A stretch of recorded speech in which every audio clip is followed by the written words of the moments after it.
Good evening, members, officers, visitors. I'm Councillor Stuart Jeffrey, Leader of the Council, and I'm pleased to welcome you to this meeting of the Cabinet. May I take this opportunity to advise you that if the fire alarm does sound, please remain seated and members of the Democratic Services team will assess the situation and give further instructions on the evacuation of the building if necessary.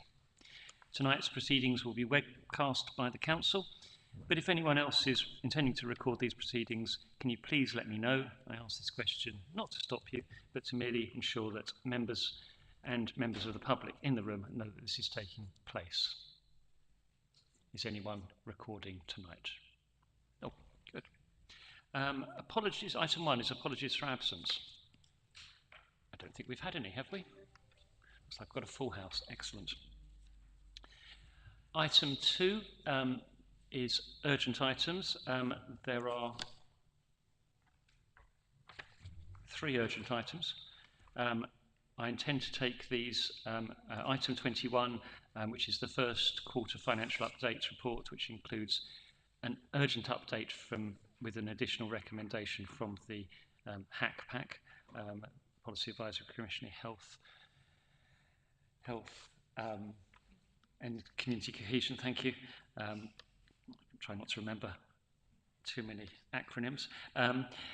Item 24, which is the Strategic Development Site Supplementary Planning Documents, which includes an urgent correction to the wards. And item 28 was going to be the report of the Overview and Scrutiny Committee, actions arising from a review into the environmental and waste crime enforcement.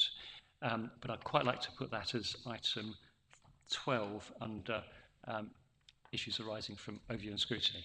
That seems an appropriate place to place that one. Item 3 is notification of visiting members. I think I can see quite a few. Would you like to come and introduce yourselves?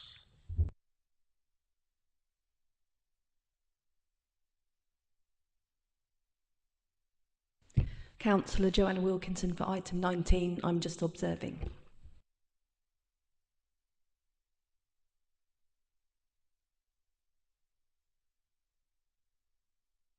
Councillor Dan Wilkinson, Mr. Chairman, I'm here for item 19. Thank you.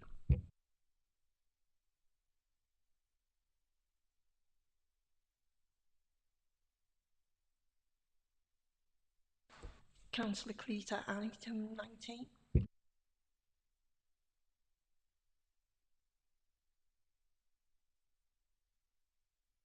Councillor Russell, items 17, 18, 19 and 22. Thank you.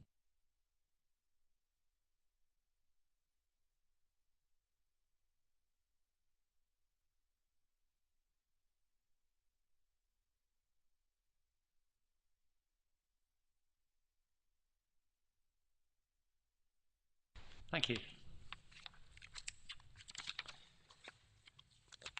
Right, item 4, disclosures by members and officers. Are there any disclosures by members and officers?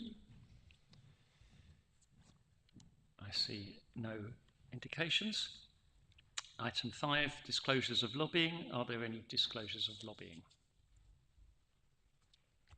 Item 6, to consider whether any items should be taken in private because of possible disclosure of exempt information.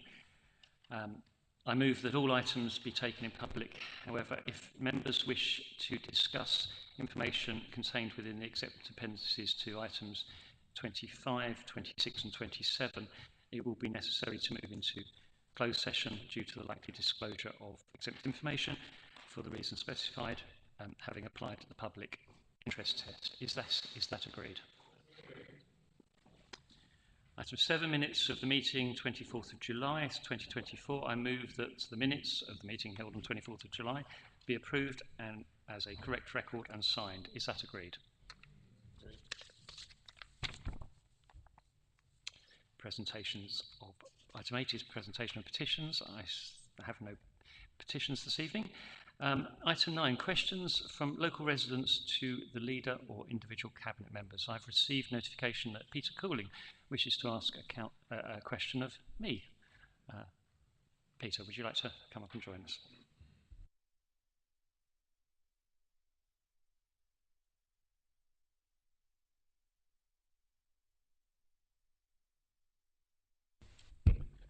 Thank you. When NBC owns land and it wishes to develop it, a device named Enforcement Group is established under a Memorandum of Understanding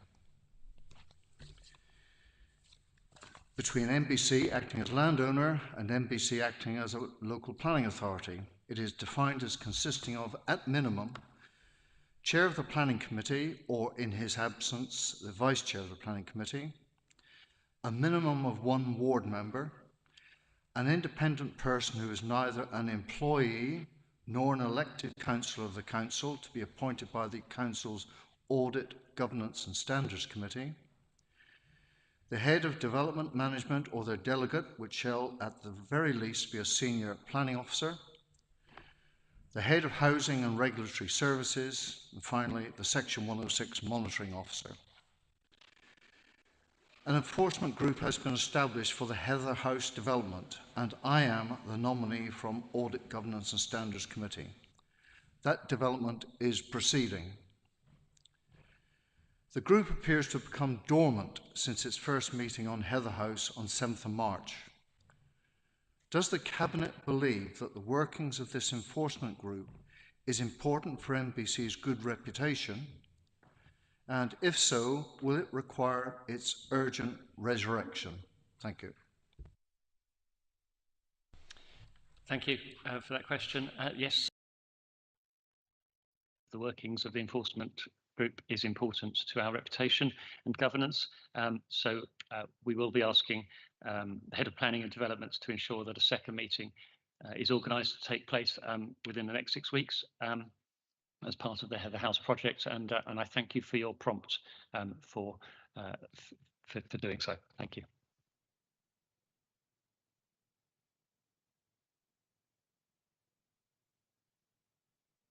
But please ask your supplementary. Thank you very much for that answer, Leader.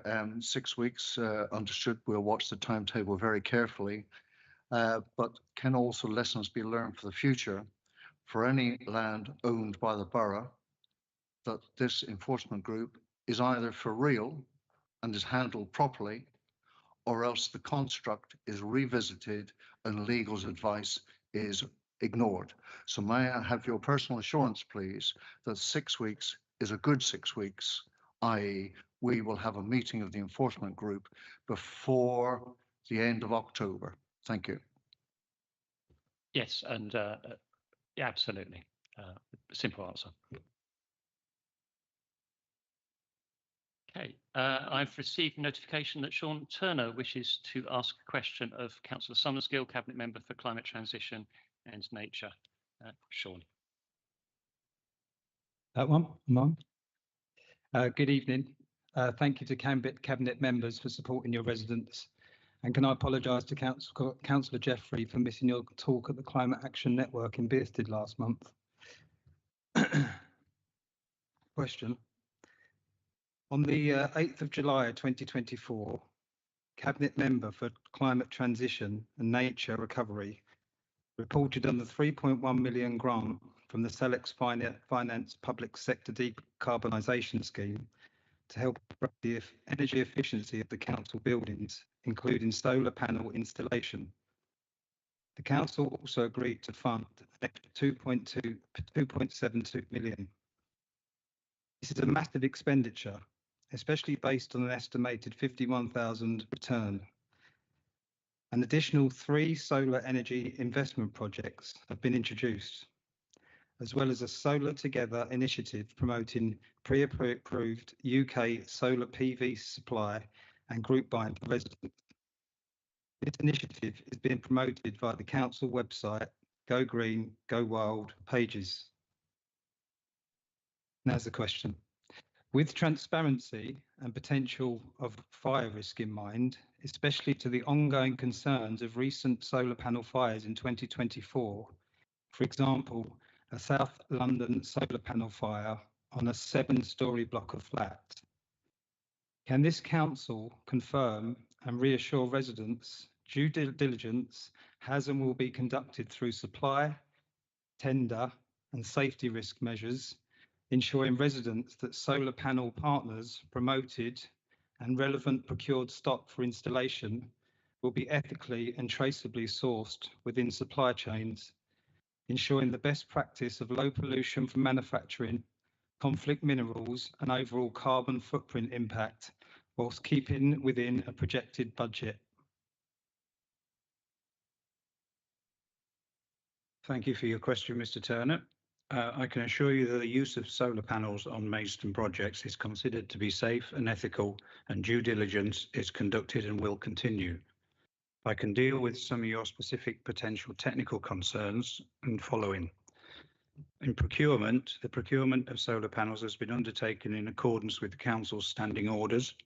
We're using a reputable supplier who follows a policy of ensuring the ethical sourcing of modules being used on their projects. There are producer compliance schemes in place, government approved, such as PV Cycle. As to low footprint from manufacturing, solar modules do contain small amounts of scarce resources, but most of the main components are common materials. The manufacturing process involves several key stages, starting with raw material extraction and ending with panel assembly. But the primary raw material for most solar panels is silicon, which is abundantly available. As to the ethical supply chain, within the solar manufacturing industry, forced labour is acknowledged to be a pressing issue, particularly concerning the use of forced and exploitative labour in the supply chains for critical materials. The UK industry, including our supplier, is committed to addressing this issue through rigorous supply chain audits and transparency measures. There is an industry organisation, Solar Energy UK, which commits to a traceability protocol, which has been in place since 2022. As to budget, the Council's investment in the decarbonisation of Maidstone House and the link is within the capital estimates agreed at its budget meeting in February 2024. Expenditure on this project is monitored regularly, with details reported to members every quarter.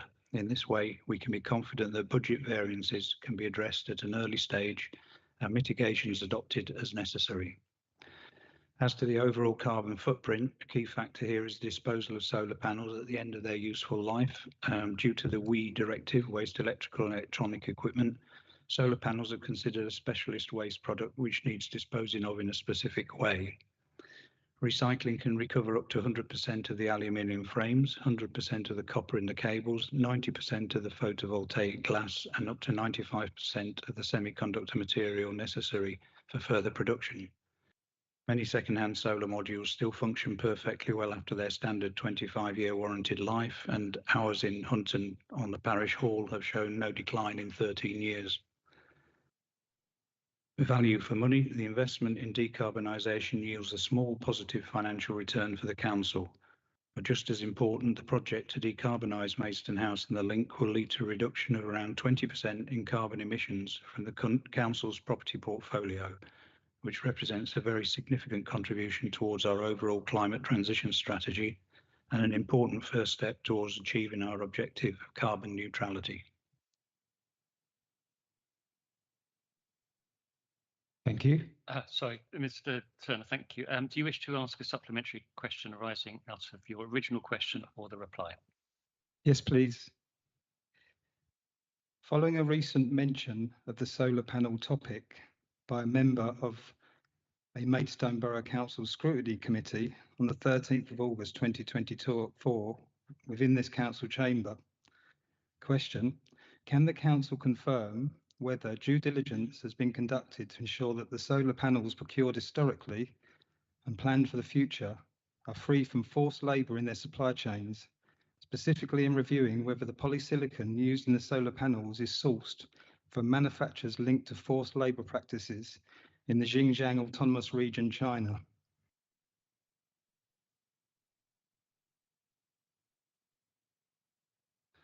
Thank you, Mr. Turner.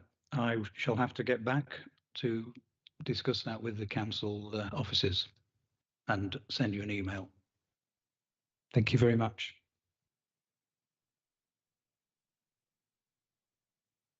Okay, so item 10, questions from members to the leader. There are no questions from members to myself. Item 11, matters referred to the Cabinet via the Committee for Reconsideration. There are none. And item 12, issues arising from overview and scrutiny, which is where I think we'd like to take the report, the urgent item report on waste. Councillor English. Thank you very much, Mr. Leader. I feel slightly in an anonymous position because I was the chairman of scrutiny that presented this report to the Cabinet, and I'm now the Cabinet member replying to the scrutiny committee report. So that's a slightly peculiar position to be in. What I would say is that the review into environmental and waste crime enforcement was one where there was a considerable amount of consent, I think almost unanimous consensus amongst the original scrutiny review team. And what we have here is essentially a response that reflects that the proposals put forward by that committee have been taken up by the officers of this council and are being proceeded with. I think what has come in quite late in the day is that we have got a response from Medway Council about the issues that were raised jointly by myself and Councillor Garton when he was the Cabinet member for Environment last year. It has to be said that that response is perhaps not as full as we would like that response to be, and there's still some work to be done with Medway Council hopefully in trying to get a better relationship between the two authorities in dealing with those issues. As that response has come back in, and it would be useful to know at some point what the scrutiny committee's view is on the feedback from Medway Council and what further actions we would want to take as a council to raise those concerns with them. But essentially, I hope that the overview and scrutiny committee will be quite pleased with this response, because essentially, I think, summarise it, we have as officers and members of the Cabinet taken on board most of the recommendations in full of that scrutiny review. I think it would be easier if members ask questions on particular points rather than me go through it point by point. Thank you, Councillor English. Initial question for me, if I may. What more can we do? Of environmental waste crime. Well, I think it's fair to say that over the last few years, throughout various administrations, this has been a priority area and there has been investment in it, and we have seen this treated as an area where the council has put more resource in. We have applied technology in increasing degrees, including, as some people might have seen on the One show, our drone technology. What I think essentially we have to do is more of the same, continue to invest, continue to publicise as much as we can where we take enforcement action, not just because that's a good thing in itself, but because that acts as a deterrent. We have to make it clear to people who are doing this that we are very, very keen to enforce, and if they do it, there's a very good chance of them being caught and prosecuted or having fixed penalty charge notices issued at least. What I would say is we also need to work with some partners. Suez, for example, our waste contractor, is looking at taking on a special projects officer to look at bin store security.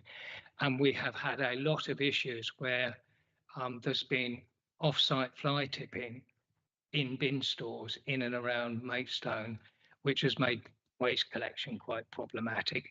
But what we're looking at there, working jointly with them, is CCTV coverage, security advice, and so on. So we'd be hoping to work with ourselves and the contractor, with social housing landlords and with other communal operators of bin stores, for example, to clamp down on that security, and would give that publicity as well, so people know that they may well be caught if they continue to do this. And it has been a scourge in and around Maidstone of people fly tipping in bin stores like in the Hyde housing accommodation in Wyatt Street, just to give a recent example. Councillor Harwood. Thank you, Chairman. I think it's also worth adding that enforcement is one part of the armoury, that planning out waste crime is important as well. I mean, we have a really good example of a site at Harwich on the junction of the A20 at Chegworth Road, which is a serial fly tipping site.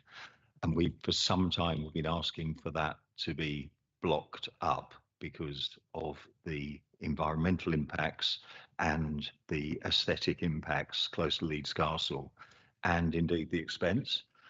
And after a particularly significant fly tipping event with some very nasty waste, where finding a company to take it was quite challenging for the council, we finally negotiated with the landowner to get temporary barriers in place. Those temporary barriers have been in place now for around a month, and where we were seeing fly tipping quite genuinely day in, day out, we have not had a single case. So just a little bit of investment in some of these fly tipping hotspots, we can actually design out that crime. I think the other issue, which I do applaud, is the tough intelligence-led approach that we are taking, because we know where the hotspots for fly tipping and littering are. So therefore, we use our resources and our effort where we have the most likelihood of success in catching the criminals involved. So more power to your elbow, I think, but we can't rest on our laurels. Maidstone has a particular problem, urban and rural, with litter and fly tipping, and we need to tackle that. I think that's right.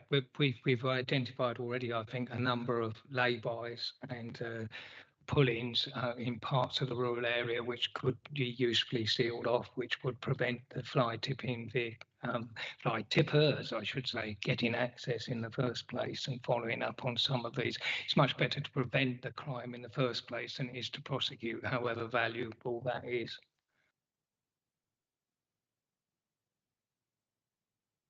Any other questions? Councillor Harwood, your comments on designing out some of these problems, I'm assuming that will be making its way into the draft design sustainability DPT. Yes, it's one of the many environmental matters that will be looked at. Thank you. I can't see any other hands going up. Councillor English, we've got a fairly full response here. Does this need to come back again, or is a different style of report in the future needed? Well, what happens now is it goes back to the Overview and Scrutiny Committee, and if the report's acceptable to the Overview and Scrutiny Committee, that's essentially signed off. If the Overview and Scrutiny Committee take exception, or they've got additional suggestions and comments arising out of these recommendations, particularly perhaps, as I said, the response from Medway Council, then it would have to come back to Cabinet. That's basically how it works. And I think that's a positive process, but it is very iterative. So yes, this now goes back to Claudine's committee to have a look at and say, yeah, we're happy with that or not. Thank you. So is that report noted? Right. Where are we? Item 13 then. Matters referred to Cabinet by any other committee, there are none. Item 14, any matter relating to a serious service failure or nuisance, there are none. Item 15, receipt of written representations from members of the council, there are none. And item 16, the Cabinet forward plan. Do members have any comments on the forward plan?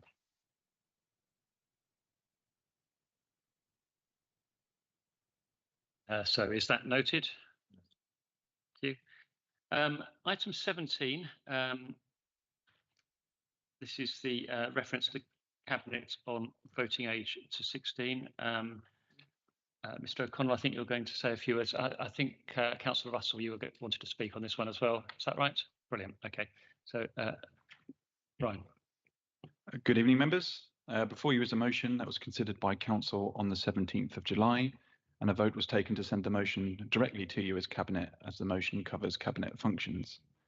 During the debate, the Council amended the motion in two ways: to include reference to the democratic engagement strategy, and to change the reference from the Mayor writing a letter to the Leader of the Council writing a letter, which is a correction to how the motion reads on the first page.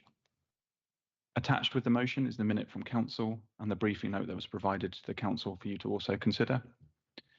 If the motion is agreed, there are a number of pieces of work that would need to be undertaken and worked on involving the Cabinet in due course.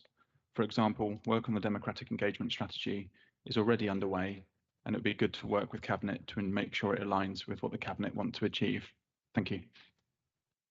Thank you. Councillor Russell, would you like to address the Cabinet?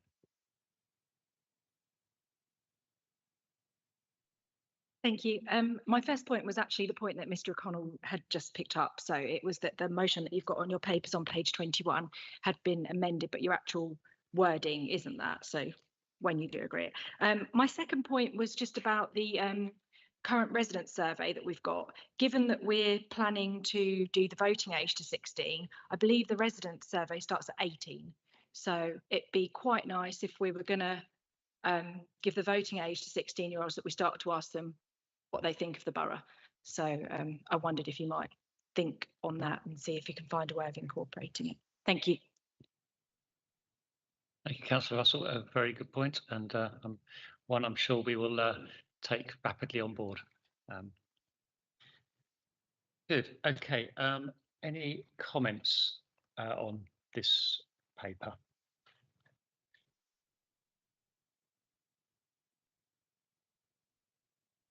Councillor English.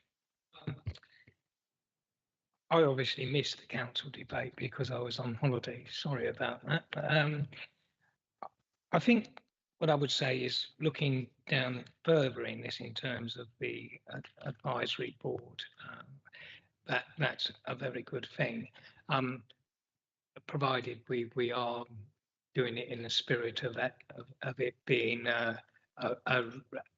something that we are really going to take seriously. I remember doing some consultation with young people about 30 years ago when I first became a councillor. God, goodness, that makes me sound old. And there was quite a lot of input and engagement from the young people, and then all the ideas they put forward went nowhere. And the result of that was mass disappointment and disillusionment. So all I would say is I absolutely believe we should be doing this, but if we do it, we need to do it seriously, properly, and with an intent to really listen, because there's nothing worse than a tick box advisory group that, you know, fobs off the people that they're supposed to be getting advice from.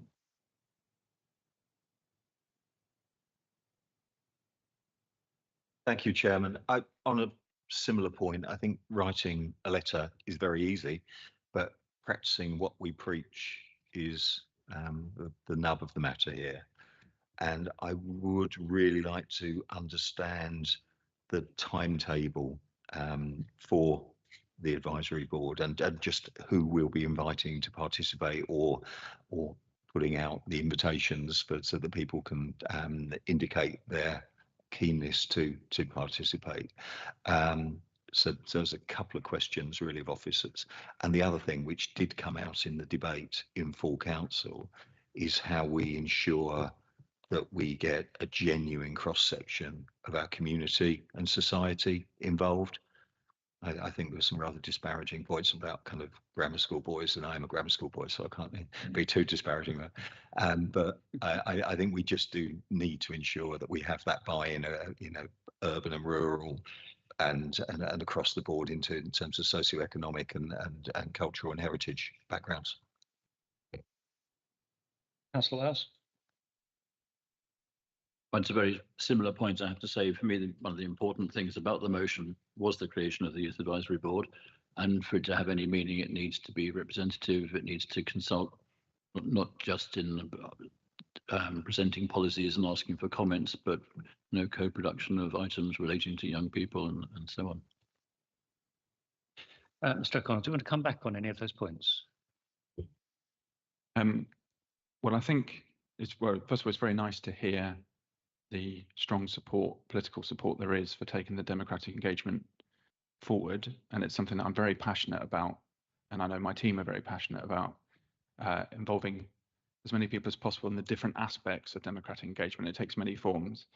But with that in mind, we're at a very early stage of the democratic engagement strategy at the moment. It's a document that we used to have a long time ago, but it had a particular focus. What we're looking at here is a lot wider and a lot bigger as a piece of work. This motion talks about exploring the creation of an advisory board, and it talks about sort of endorsing and looking at endorses the democratic engagement strategy and requests work to prioritise engagement 18 to 21-year-olds. So these are all things we'll build into that process, but it's too early for us to give you timescales on that because this is new to that democratic engagement strategy. But what I will say is that we will engage with you as the Cabinet, and we'll engage with councillors appropriately, as well as residents and others, in order to develop that strategy. So as soon as we can get a timetable to you, we will do that. But it is too early at this point. We're going to build, should you agree this motion, we'll build what you're requesting from this into what we're doing and what we're planning to do. Alison. Just one thing to add. So this motion was referred to you by full council, and the recommendation is that you consider the content of it. It would be really helpful to us if you could be absolutely clear about the things that are in it that you want to agree to. Yep, because it wasn't council making that decision. They've referred the motion to you. And so just one further thing to add to that, if you want to do something that is different or maybe augments what was in the amended motion, that is entirely open to you. So again, to give us clarity, it would be really helpful if you would indicate where you want to do that, if anywhere, and then make a decision that is crisp so that everybody understands what we're being asked to do. Thank you. Thank you. I saw Councillor Cox and then Councillor English. Thank you, Chair. So really in reflection to the points that both of the officers have made, I absolutely agree. But I think there's also a recognition that this isn't going to be a sprint. It has to be a marathon because the counterparties we're dealing with, the young people, there's going to be a bit of a curve in how quickly they adopt that they're actually being asked for their opinion, and that might seem a bit weird initially, and gradually over time, persistence breaks that down. And I think that then gives us the opportunity to Alison's point as well, actually, where maybe things we go into this believing we need to be true, but actually you need to evolve when we get the feedback from the people we're dealing with. So marathon, not sprint. In terms of the original motion, I suppose the action phrase was the next to last paragraph, which is this council endorses the democratic engagement strategy and requests work to prioritise engagement with 18 to 21-year-olds. Well, so that word should be 16 to 21-year-olds. But so what I would be saying is that we as a Cabinet are endorsing producing this democratic engagement strategy to work with 16 and 21-year-olds, and specifically we are requesting that work be done to bring forward proposals for an advisory board. And I think that encapsulates roughly what we've been saying. So I think there's three motions here, I must say. I think there is that the endorsement motion. And I agree, 16 to 21. I think there's one which instructs me to write to the Prime Minister, and I think there's one which explores the creation, which is probably alongside that one, but I think that is quite a specific one in its own right around the advisory board. So I'm going to propose three, if that's all right with you. I'm sorry, I left out the letter to the Prime Minister because that was just a letter. So I was concentrating on the other actions, but fine, happy to amend that. Councillor Harwood? Thank you. In kind of planning committee style, I have a kind of informative that I'd like to build into those three recommendations. One is that we mine the rich seam of best practice, not just from elsewhere in the UK, but in other parts of the world. There's been some really innovative stuff in terms of engaging with younger people, which I think, you know, we can learn from. And the other issue is we've kind of obliquely talked about it being a kind of policy sounding board, but I think there's a real value in doing that. Because things like spatial planning policy, the debate we were having last night about the future, well, it's their future on many of the issues that we're talking about. So I think genuinely building in a policy sounding board element for key decisions would be potentially helpful. Excellent. So so let's take this bit by bit. So are the Cabinet happy for me to write to the Prime Minister first of all? That's excellent. The second bit, endorsing democratic engagement for 16 to 21. Clive, I think you've proposed that. I'm happy to second from the chair. Is that agreed? And then thirdly, exploring the creation of an advisory board as described. I'm happy to.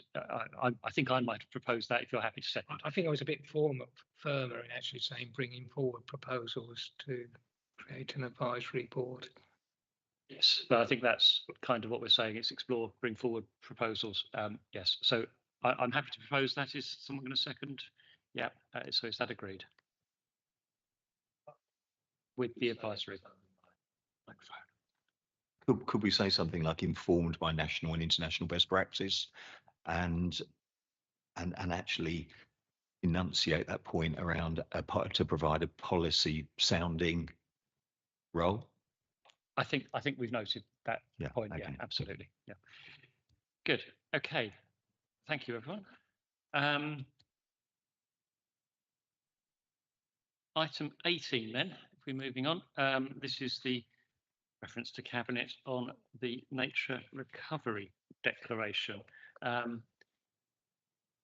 Councillor Harwood, I think you're going to introduce this, and I've got, again, Councillor Russell as sitting member wanting to speak to it. Is that all right? Do you want to introduce it? Yes, this motion to full council builds on the climate change and biodiversity strategy, which came out of our declaration of a climate and biodiversity emergency. And it just modernizes and makes sharper some of the key components that we need to take forward. And it reflects the current legislative and legal framework within which the UK now and England now operate. So it's mostly a modernisation. However, I think this is quite an ambitious and potentially transformative declaration, in that it talks about us essentially becoming advocates. So when we're dealing with our partners, the likes of Kent County Council, the water companies, the water utilities and others, we will be promoting a change in the way that we do things going forward that actually works with nature rather than against it. And I think it will be really important for staff in all our services and our contractors, so that everybody has a stake in this. And so this will not be a kind of top-down corporate policy. It's a policy, again, where we practice what we preach. So I would just seek approval from Cabinet to support it. I think it's potentially very exciting. Thank you. And actually, it might be worth adding that there was a little bit of kind of email chatter within the Cabinet and so on about the butterfly conservations, big butterfly count that I know a number of people in this room were involved in. and how the figures this year are shocking. A reduction in almost 50% on last year in the number of butterflies recorded by about hundreds of thousands of citizen scientists, and the lowest numbers since the records began. And I think kind of they're a real, butterflies are a real kind of key indicator of the health of our environment, and our environment is very sick, and we really do need to take action. And I'll leave it at that. Thank you. Thank you, Councillor Harwood. Councillor Russell, would you like to come and address?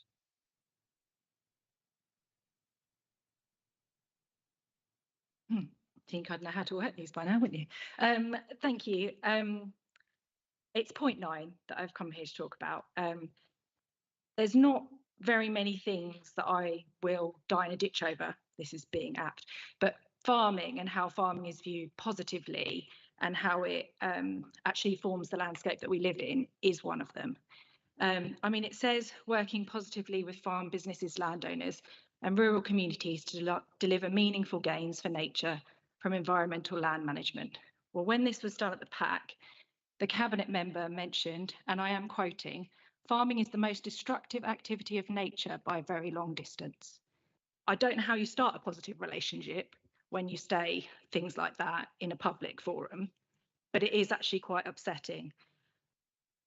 More importantly, I think we need to move forward in a meaningful way, which was the point of the whole motion and the point behind point 9. So when you mention meaningful gains for nature from environmental land management, I need you to recognise that within that, we've got rolling higher level stewardship schemes, we've got rolling entry level stewardship schemes, we've got tree planting that's been provided by under the Forestry Commission funding, the woodland grant funding, KCC funding, and that there are also so there are many different schemes, what I'm trying to say. ELM, you haven't touched the sides. And all of those people are actually after the same piece of land. So if you're a landowner and you have the land, what will you do? You'll look at what they're going to give you, you'll look at what they're going to give you, you look at what they're going to give you, and you look at what they're going to give you. And you'll do the best for your business, like any business would do. So I think, we just need a bit of reality around point 9 and what we're working with, and the fact that there aren't many businesses that we would walk in the door as the council and try to tell them what to do and how to run their business. We need to work positively, which is what it says, and that is the meaning behind it, which is excellent. But I think we just need to chop out that bit about to deliver meaningful gains for nature from the environmental land management, put a full stop after communities, and let's just start the ball rolling. I mean, I have given an open invitation to my farm, which has been standing for 4 months now, and no one's come. That's closed now. I've had that open for 4 months. You could have come around and looked and seen what we do, how we farm for nature, what kind of things we've got going on. No one's come. So I question how point 9 is going to go and be delivered across the whole of the borough. Thank you. Thank you, Councillor Russell. I don't remember receiving an invitation to your farm, but I will check my notes. Thank you, Councillor Harwood again. I've got a few points and questions. I mean, just to come back on the farming issue, I think we are very lucky in this borough. We have got one of the leading lights of regenerative farming, who's down towards the south of us, and a really good set of farmers, particularly around Marden, who are working really hard on regenerative farming. So I think there is good practice, and I think the part of the desire is to spread that good practice around the wider community, and in terms of telling businesses what to do, I think we do have a bit of a role in that. I think that's kind of shaping some of that feels right. Can I just a couple of questions, I think, for 3 questions for Councillor Harwood from me. Firstly, under number 3, the tree cover policy doesn't specifically mention street trees. Obviously, we have got large urban areas, and it would be good, and it doesn't need to go in here, but it will be good to ensure that we do pick up some work around street trees. It's probably more of a question for Councillor Summerskill. The Rivers Task Force comes probably under number 4, I guess. That was in previous overview and scrutiny. I'm keen to get that going as soon as I can. And the final point, which you're going to love, I think, is at some point, hopefully the cabinet will have a discussion about the rights of nature. I see that Bath is pushing that through at the moment. Are there any other questions from cabinet members? For Summerskill.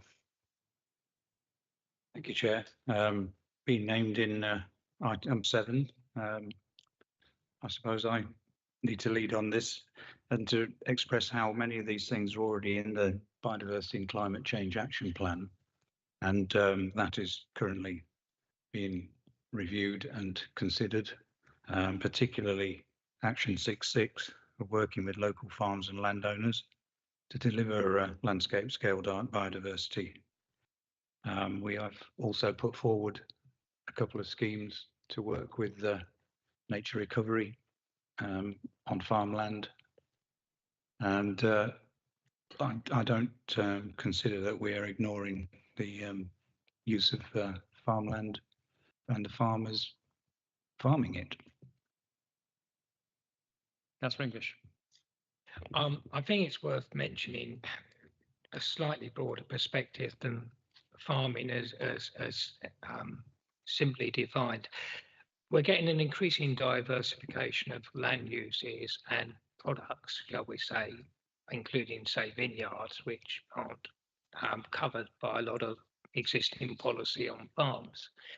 So there's in terms of a lot of land uses which would fall within the general purview of what we're looking at, there simply isn't government policy or local council policy on it. And one thing we probably do need to explore is working with DEFRA and other stakeholders in seeing whether we can evolve some sort of solutions with that. It may or not be helped that there are new chairs of, there is a new chair of the relevant DEFRA select committee who has expressed some interest in some of this area of work already. So that might be something to a contact point that would be useful. Okay. Any other points? Mrs. Brew. So before you come to a conclusion, a couple of points I'd like to make, and please take this in the spirit of being helpful. So the list of actions here is quite extensive. As Councillor Summerskill has indicated, some may already have been recognised within the Biodiversity and Climate Change Action Plan, but a significant number aren't in there or would extend the work streams that have been identified in that plan. Some of the things would, in order for us to be able to deliver what you want, require a reprioritisation of work programmes that already exist, and you don't have any information in front of you to know whether or not how extensive that is and whether or not you want to do that reprioritisation or simply add to the work that is being done, for example, in economic development. And thirdly, there are things that are new and quite sizable, and which, in order to be accommodated, would mean that we would potentially step outside our budget framework. So I'd like to just remind you that as you put your new strategic plan together, that will allow the reprioritisation to happen in a structured, rational and careful, thoughtful way. And the same is true of the budget preparation for 2025-26. So I just wanted to make those points because I've no doubt, and quite rightly, there'll be high levels of expectation, but we can't deliver on those until we've done the things that I've just described. Thank you. Yes, the timing is noted. The budget's implications are noted. I think from what I can see here, nothing in there is out of line with anything we've been talking about for some time, unless you've got a specific that is new. Well, there are things that would be additional. For example, producing the work around tree cover. I'm not saying it's a thing that you can't do. I'm saying it's a thing that needs to be properly resourced. Yeah. And that would either require a redirection of resources or an increase in resources. So if you are minded to agree the things that are in here, and I'm sort of assuming you are, because it was a member of the cabinet who moved the motion at full council, you need to have that recognition, that caveat to your decision. Okay. Councillor Cox. So I hear that, and I would just reiterate again, this to me is a marathon, it's not a sprint. We're not going to be able to go and plant trees everywhere. They obviously have to be done in an orderly fashion. So, but we have to have an aspiration of where we want to be. Councillor English. Agree, it is a marathon and not a sprint, but whilst there is no guarantee, there are some things in this programme that may attract external funding. Obviously, getting an external funding bid also takes time, an officer time, member time to prepare, so it's not without cost either. But I was observed that York Council, for example, to get some money in from external funding for their nature recovery programme. But yes, none of this is necessarily going to happen tomorrow. Well, one or two things will happen tomorrow, but the majority of this programme will take time to deliver. And the more ambitious it is, the more time it will take to deliver, and the more work that would be required. So I do take the point that nothing comes free.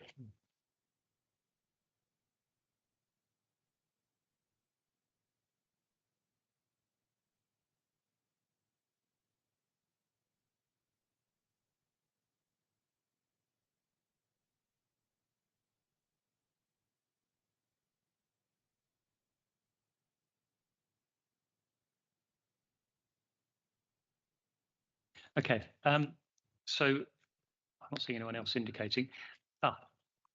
Councillor Summerskill.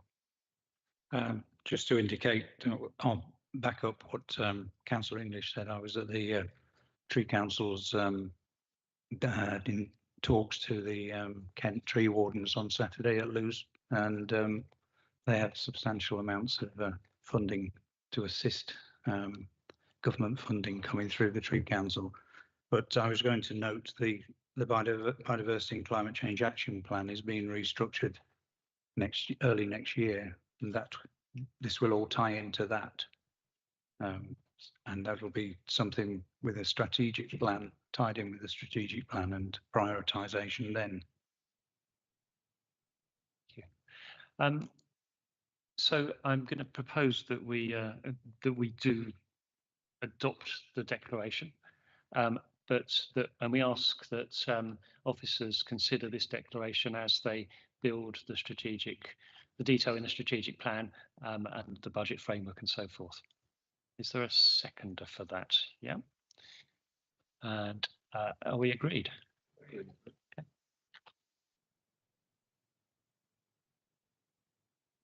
Okay. Number 19, item 19, dealing with nuisance vehicles.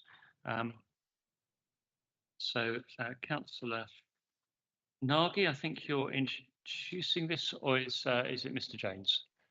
I think Mr. James, you're introducing this. I have got 4 members wishing to speak on this. So, Mr. James. Good evening, members.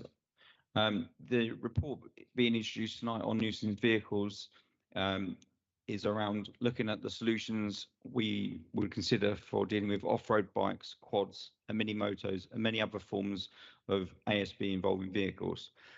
These affect many of our communities, and we as officers are looking to find the effective solutions to deal with them. I'd like to thank Councillors Wilkinson and Wilkinson and the Housing and Community Cohesion Policy Advisory Committee for highlighting this problem and enabling this review to take place. The solution proposed within the report builds upon the existing approach, ensuring a cost-effective use of the most appropriate enforcement tools available. The report includes a detailed analysis of the legislation and the tools available and a SWOT analysis explaining why the proposed approach remains the most effective. Our officers, alongside those of Kent Police, will focus on targeted operations and intelligence-led enforcement to tackle the nuisance caused by the individuals and groups that are known to us. Using community protection notices, the enforcement partnership will maximise the improving police resources and their new policing model to get the best results. A bespoke media campaign will also reassure the public and ensure that those riders are aware of the consequences and their parents are aware of their consequences of riding in an antisocial way. This approach is already reducing incidents, and I'm confident that it will continue to be effective, and invite the Cabinet to endorse the approach outlined within the report and to note the guidance provided in relation to the PSPO. I am pleased to introduce with me this evening the CSU Inspector Steve Kent, who is available here to answer any questions, as am I. Thank you, Mr. Jones. Who's offers first? It was Councillor Jo Wilkinson. I think you indicated first to speak on this. Oh, did she? Is it Dan Wilson, please?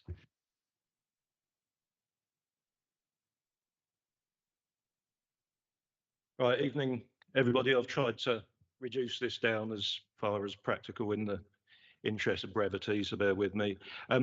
Firstly, I don't agree with the characterisation in the report of nuisance quad bike and dirt bike use as a rite of passage. Many other antisocial behaviours are passed down through generations, but it doesn't make them any less antisocial. I think we all know about families who see sort of going out burgling houses, for example, as a sort of generational hobby. I appreciate in this instance the report's trying to paint a picture of how these behaviours may be perceived, but I just think it's language we ought to try and avoid. The report highlights that fixed penalty notices under a PSPO can be paid within 14 days to avoid a court date, and that they're issued to the offender. This shouldn't be a barrier. In fact, it offers parents, some of whom will have facilitated these behaviours, the opportunity to intercede on their child's behalf. I appreciate the complications inherent in imposing an FPN on parents, but there's no need to do that when the FPN is, for all intents and purposes, paid by the offender. The original concern was about children being criminalised, which is why we'd originally called for the FPN to be applied to parents. However, in law, it would only go to court if the FPN was unpaid. The appendices in the report rightly state that we should be cautious about enforcement against young people. Whilst we must be sensitive to the unique needs of young offenders, this shouldn't prevent us from taking the necessary action to protect the community at large. Additionally, the presence of a PSPO would act as a deterrent to young offenders by signalling that there are consequences for such behaviours. In fact, having a PSPO in place may help redirect young people away from dangerous or disruptive activities before they escalate into more serious problems. Without a PSPO, we risk allowing these behaviours to continue unchecked, potentially leading to more harm both to the individuals involved and the community. Current measures, like community protection notices, have been insufficient in curbing the disruptive use of nuisance vehicles. A PSPO would provide a more robust and enforceable framework. It gives the council and police clear authority to act, ensuring faster, more consistent enforcement. There's a risk in not implementing a PSPO. Inaction leaves our communities vulnerable to further disruption. Residents have already voiced their frustration and expect decisive action. Collaboration with the police will remain crucial, but a PSPO strengthens these efforts, offering another layer of protection. Okay. Thank you, Councillor Wilkinson. Councillor Cleater, would you like to?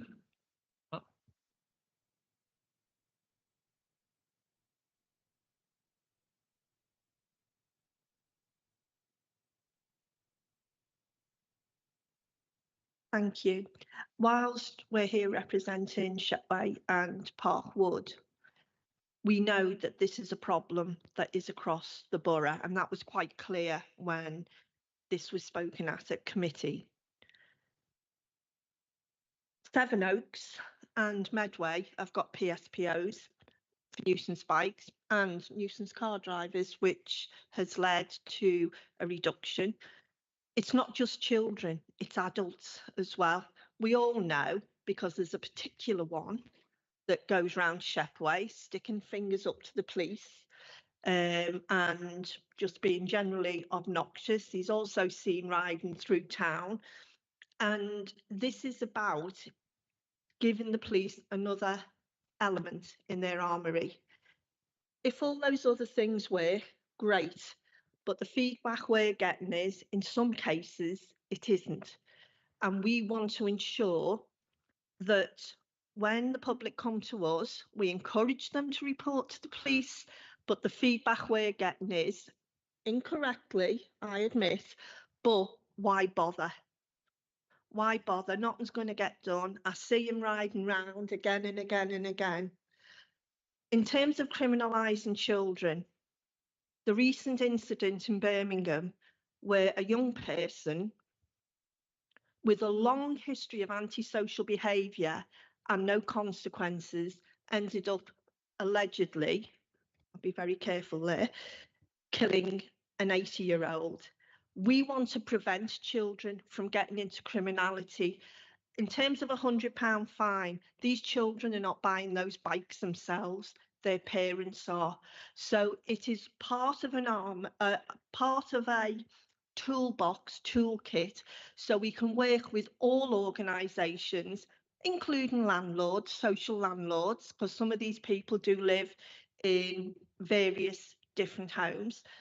And Councillor Joanna Wilkinson and I have seen it ourselves where parents are facilitating their children tearing round sites and have reported that to the police, by the way.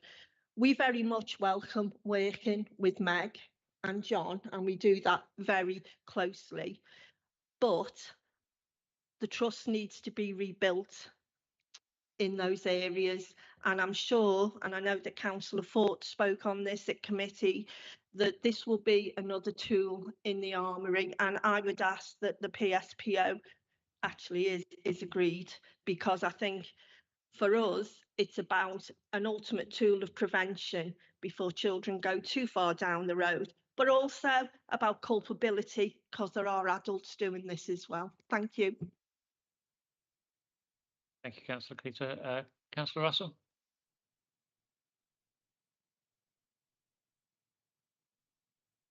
Thank you, Chairman. With brevity, because a lot of points have been covered already by my colleagues, but I just think that we've got lots of tools in our armoury, and essentially it's stay the same, carry on using those, or try the PSPO. The PSPO is for a period of 3 years, so if it wasn't any more effective, then in theory you could take it away again. And I just think it would provide a visible deterrent with the signage. I'll leave it there. Thank you. Thank you. Okay, Councillor Harwood, come. Thank you, Chairman. I really wanted to come back on the point that Councillor Cleater has, that we're describing this as a phenomenon from young people, whereas the majority of the dangerous off-road drivers are not just older, they're often older than me. And that is week in, week out. The Pilgrim's Way at Boxley Warren is too dangerous to walk with a child. It's too dangerous to walk with a dog off the lead, because the motorcycles travel at such speed. And if you don't get out of the way or you remonstrate, then you can get very, they're quite aggressive. So I think issue we all have is we all know that this is happening in certain locations week in, week out, but we're not seeing any enforcement. And so we have Kent Police at this meeting, and I think it would be good to get some reassurance that we are going to see some visible enforcement of some of these hotspots where you are seeing dangerous behaviours from off-road motorcycles in particular, but yeah, we do see quad bikes and the other smaller vehicles. But I do cite particularly the Pilgrim's Way at Boxley Warren, because there was a long public inquiry that took place in this room which extinguished the vehicular access rights. You would genuinely never know that because there is a constant stream of motorcycles travelling along there, and we need to enforce. That's all I'll say. I think we can't talk about new orders to enforce if we're not enforcing the existing. Thank you. I think that probably is a nice segue. Inspector Kent, would you like to add something to this? Thank you. So I think what I'll do is I'll just sort of put a bit of paint on the canvas really about the work that I've been doing with my team. So back in June last year, the Chief Constable changed the way we police our communities. Neighbour policing model was introduced. Prior to the change, we had a much smaller team. The reason it was introduced is because we need to be more effective and efficient in the way we're policing our probably more rural communities than what we were doing at the time. Prior to the change, there were no beat officers. There were the PCSOs who were doing a fantastic job, but there weren't enough of them. Since the change, the change was implemented June last year, and the Chief Constable was clear that there was insufficient staffing to effectively roll out the model. However, he's very keen to get it out there and get it started with the promise of an increase of staff. I started with about 34.1% of staff and was told by the end of this year we're looking towards the 100% mark. Currently, as it stands, I'm 71%, so there's been a significant increase of staff available to me to assist in this sort of problem. As of next month, I'll be up to about 75%. Looking at the being data-led, I have put 2 beat officers in the Shepway and Parkwood area, and I appreciate we're not just talking about those areas here. It is far wider than that, and there is an issue with off-road vehicles in Maidstone and nationally.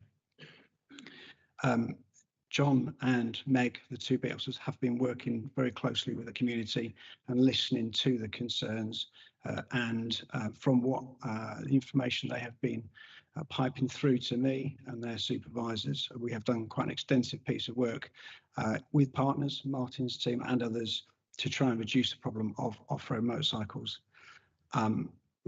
Between January to March, they have seized 10 vehicles in the Parkwood Shepway area.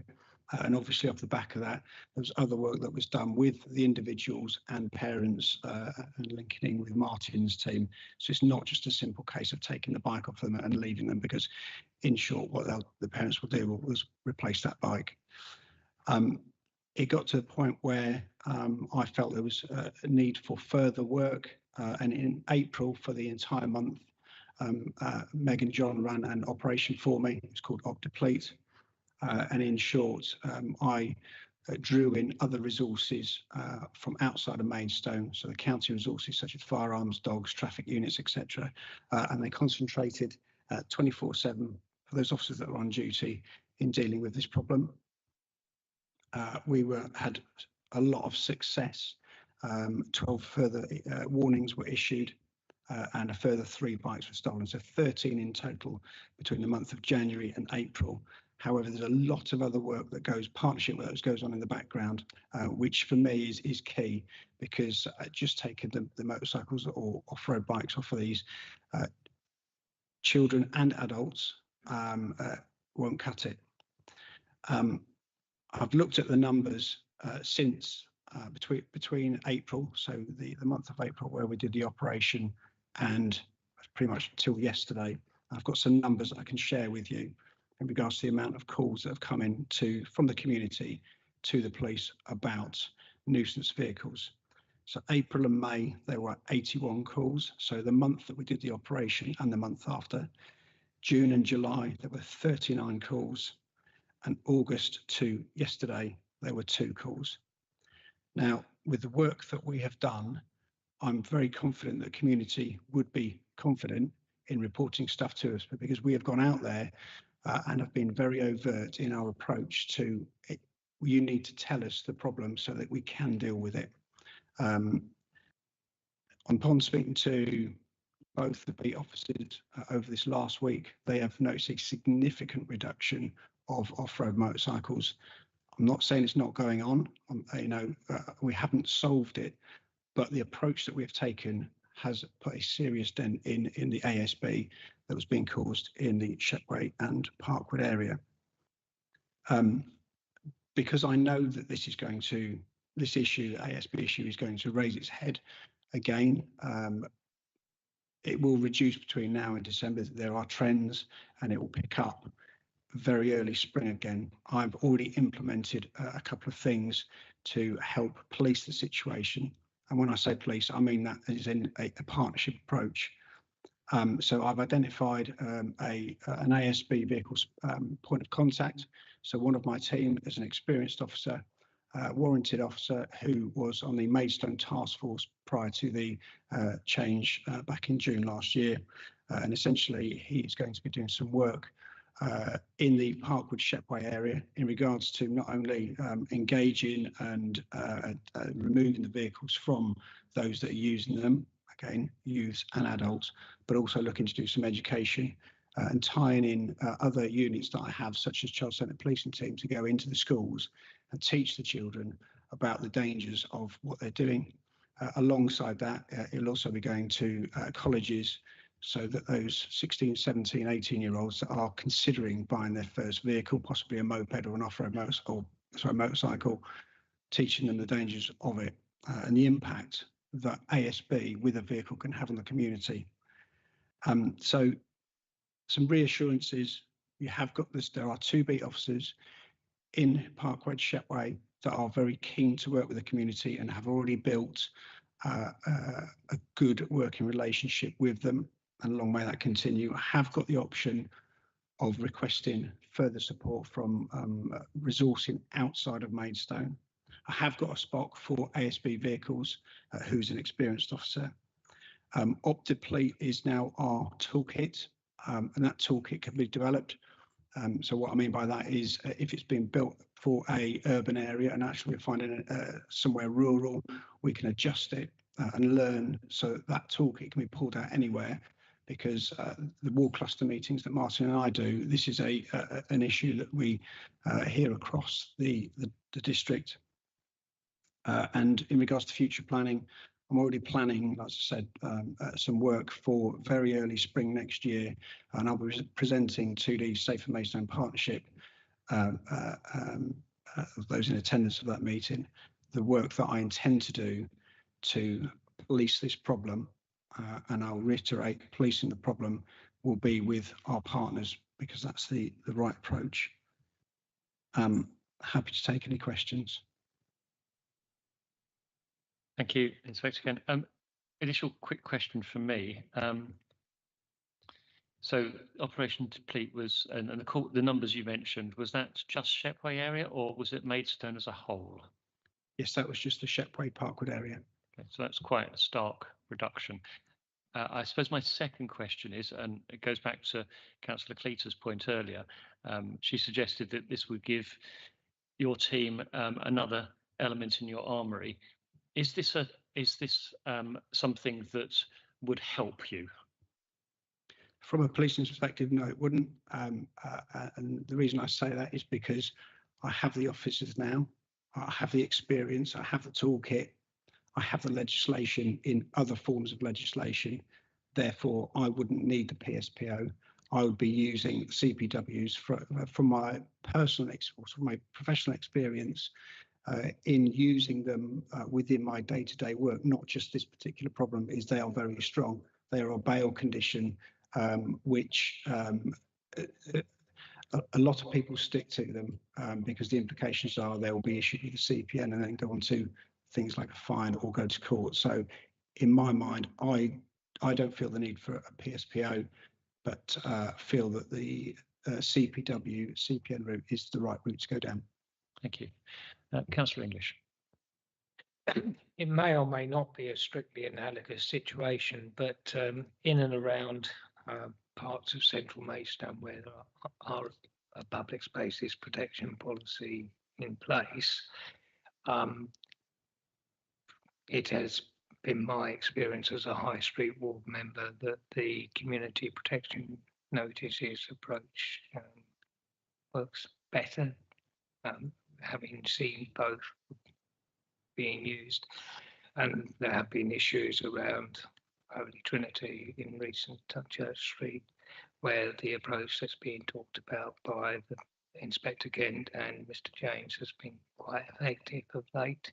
So, and having observed that, I think that's important because I don't really want to get hung up on what's the right procedure, but I do want to look at what has proved effective recently, and from direct observation that the CPO approach has actually worked better.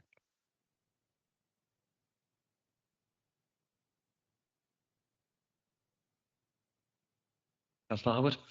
Thank you. Thank you for letting me come back, Chairman. I think it's just this point that I understood in the presentation that this is not just about Shepway and Parkwood, it's about the whole district area. But I would perhaps flag, and perhaps with Mr. James, that we can really think about the Pilgrim's Way of Boxley Warren because of the inherent danger, because it is a narrow route which is heavily used by pedestrians, and the two are not mixing well at the moment, and there seems to be a particular issue. I think there's the autumn's come in, there's wet, it's muddy, the enjoyment factor comes up, but so does the conflict. So can I just perhaps flag that as an area perhaps needing some urgent attention if we can? Thank you. Thanks, Councillor Harwood. I would also hunt in there the River Medway, not off-road bikes, but off rips, and the power boats that zoom up and down there and catapult the wildlife. And of course, it tends to be out of area people that come down to the rural areas to do green laning, I think it's called, and so forth. Councillor Cox. Really just to echo what Councillor Harwood was saying, I'm trying to ignore the background noise. I think for the rural areas, actually October, November, when the rain returns, that becomes the fun time for a lot of the off-road vehicles. So hear what you're saying, and I don't know enough about the difference between a PSPO and a CPN, but I was just interested to get your views on whether for those rural areas and the circumstance described by Councillor Harwood, and that's also prevalent across the sort of Kent Downs, between really between sort of Detling all the way out to sort of Harwich, and really whether one tool versus the other is more effective. I'm aware of all those problems and the locations, and we have done operations previously. Again, that was under the old model when I didn't have the staff that I've got now. Yes, so it is a real issue in the district, but is a real issue across the county and nationally. The use of CPW is very effective. It's probably the most effective tool I've got, if I'm brutally honest with you. There's some scenarios that the chair's just said there around power boats and catapults. I can use CPWs for that because there's a lot of legislation around it, rightly so.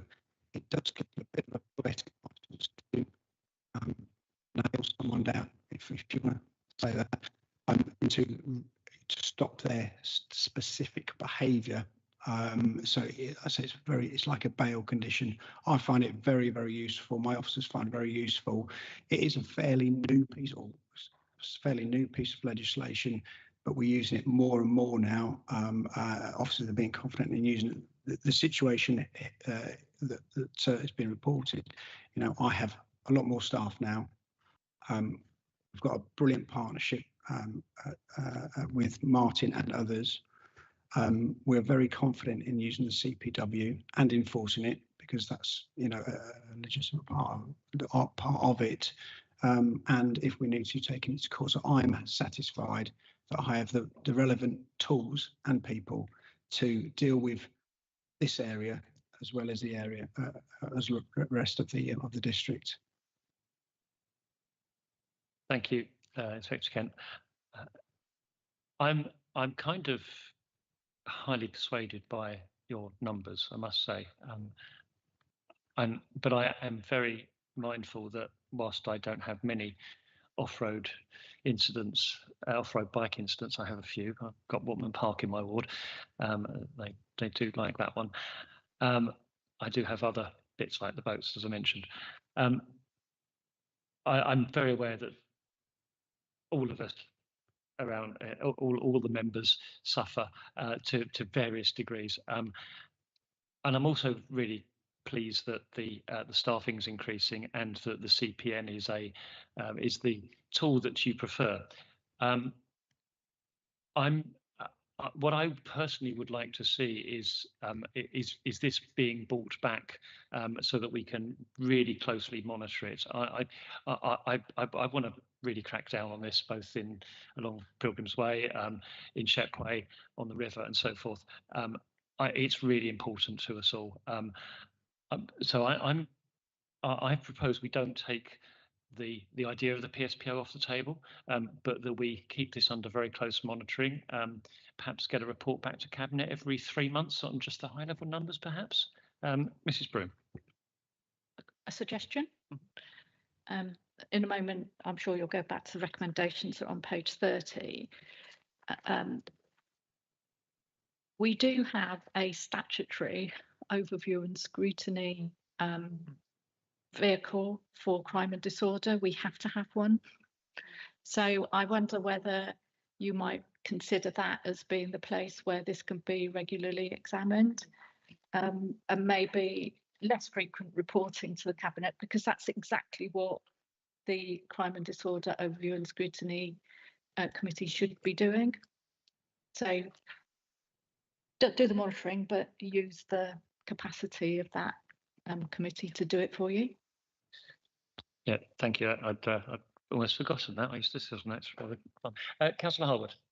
Now, just picking up on one of the points that was a point well made.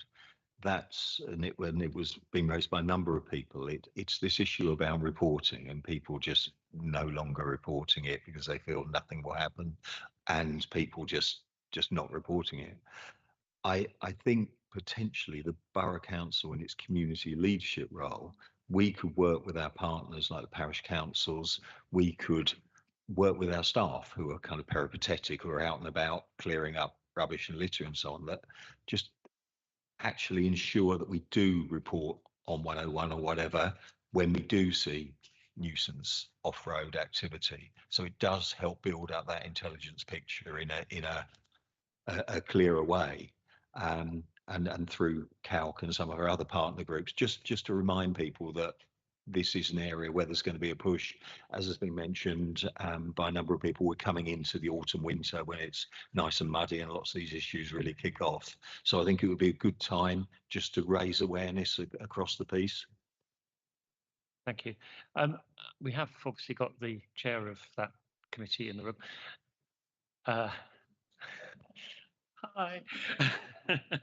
I mean, can we perhaps ask that you, and I know you do give this good attention within that committee, but it would be good if you could bring it back, the findings, the concerns, fairly regularly to us, because I want to make sure we tackle this. I personally am convinced by what we've heard in terms of that approach, but I think there's clearly a long way to go, and I think we as a cabinet want to keep a close eye on it, but I think we're happy for you to carry on with the monitoring. Did you want to come up and speak?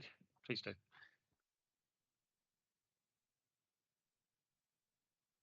Just checking on the timing. I think we only do crime and disorder 6 monthly, don't we? So twice a year. So if that fits, then happy with that. Yeah. Is that too long though? Because that's what you were talking about, a shorter period than that. Yeah, and we've obviously got a cabinet member for this anyway. So between the two of you, if we can keep an eye on this and bring it back, as if things start to go get worse again, then if you could bring that back for so we can read. Can you put your microphone on? Yeah, about 3 months, I think, would be better, or less actually. So yeah, because so things happen in time. I think, you know, let's make sure we keep an eye on this every quarter, have a look at the figures, and if you feel that it needs to come back and we need to consider the PSPO again, then I think we should do that in earnest. But I think what the professionals are telling us is that that they have the right tools at the moment and things are heading in the right direction. I would also ask, as part of this, that they take a look at some of these other areas, and I think you've already agreed to do that. Can I, Councillor English? I mean, Crime and Disorder Committee has to meet twice a year, but is there anything rule that says it can't meet for 10 minutes to receive this report? I mean, I don't think there is.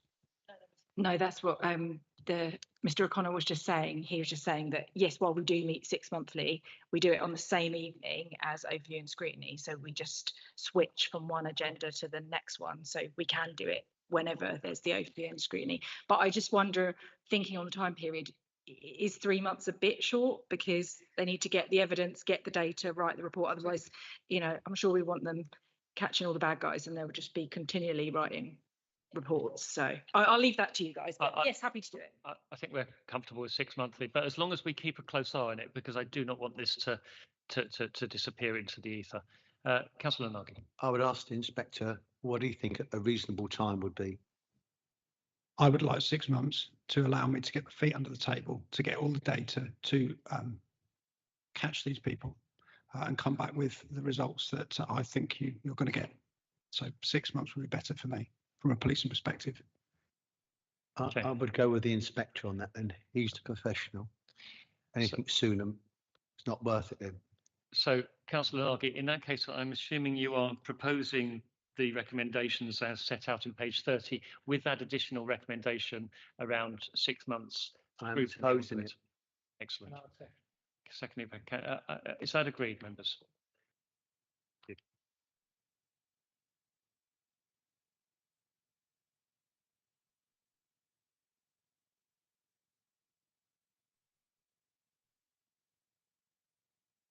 Item 21, first quarter financial update. No, I missed one. Yeah, no, I've missed item 20.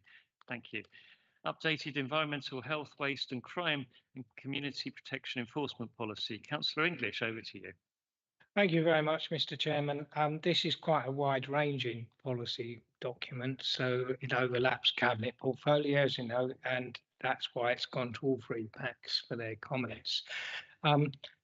Doesn't set out levels of fines or anything like that. What it does do is set out a policy framework for our enforcement approach across environmental health, waste, crime and community protection. To a very large extent, this quite technical report is an updating, sorting out updates that have happened. The most important changes have been in relation to the animal welfare area, where there have been both regulatory changes at the national level and also an increase in the council's own involvement in this particularly important area with additional staff working in this field. The feedback from the three packs was quite positive. There were some additional comments relating to, in particularly, environmental noise nuisance concerns, which were picked up. Mr. James may or may not want to say something further about that. And I think the report has been amended to take on board the comments that were made by the pack and some useful questioning and discussion that came out of it. I hope that we will approve this, because we do need an updated policy framework to work to. Thank you. Mr. James, did you want to say anything further? I have nothing particular to add. I can just take questions. Any questions? This has obviously been through all three packs. Not seeing any questions. I know it's had quite a lot of discussion. I'm not going to going once, going twice. Right. So in that case, are we happy to approve the adoption of the policy as set out? Excellent. Excellent. Right. So therefore, we're on to item 21, the first quarter update, which is Councillor Cox. Thank you. I'll try and beat Councillor English's record for getting something through something as quickly as he did. So this report is the first quarter finance and risk monitoring report. So it's as at June for the year 24-25. It sets out the financial and risk position as at that quarter. And we previously agreed at Cabinet that we'd bring these performance indicators every 6 months. So they will also go to the PACs at the meetings in November. The report gives line-by-line details of financial performance for the services reporting into the PACs, as well as for the position for the council overall. So the headlines, the outturn for the financial year 24-25 is currently projected at the end of the first quarter to be an overspend of 354,000 for the council overall. Just to put that into context, that equates to around about 9.9% overspend on the budget figures. It is, what I should also say, this relates to revenues, not capital, which are covered separately under the report. So the overspend arises from a combination of overspends in some areas and underspends in another, which actually is quite natural given we're just 3 months into a 12-year position. The largest of these are summarised on the top of page 95. And page 102 looks at the overspend through 3 different lenses, so by spend area, by PAC, etc. It's still early in the financial year, the current financial year, and that gives us time for mitigating actions to be taken to address the overspend. And the budget did include ambitious programme items such as the completion of Maidstone East. Its delay, however, has helped the delivery through unplanned income interest on sums on deposit. So we get a little bit of up, over and under. In terms of causes, again, the variances by PAC are on page 94. The variance, or at least the overspend variance, falls mainly into the planning and healthier, stronger communities PAC, followed by the housing and social cohesion PAC. So the main, I was going to say culprits, the main causes are the MPH residential properties area, and that's a shortfall of 437,000 in relation to rental income on Granada House. And that's been treated as private rented sector and attributed to Maidstone Property Holdings. And also a new acquisition for the private rented sector, which contrary to projections has not yet completed. The second one is Lock Meadow Complex, 400,000. This is mainly attributable to a shortfall in income from the vacant retail units within that complex. Although it's now expected they'll be occupied with effect from Q3, contract workers in progress.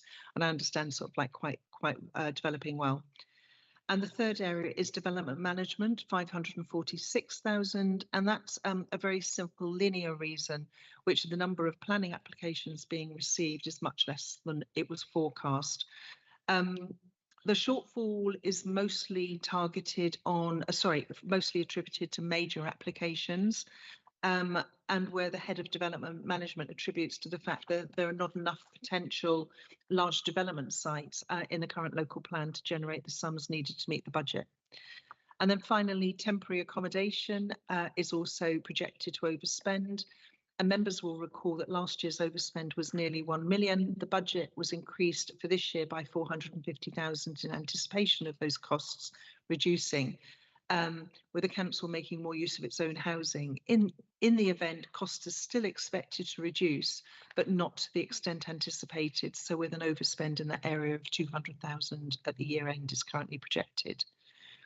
So mitigations, as I mentioned,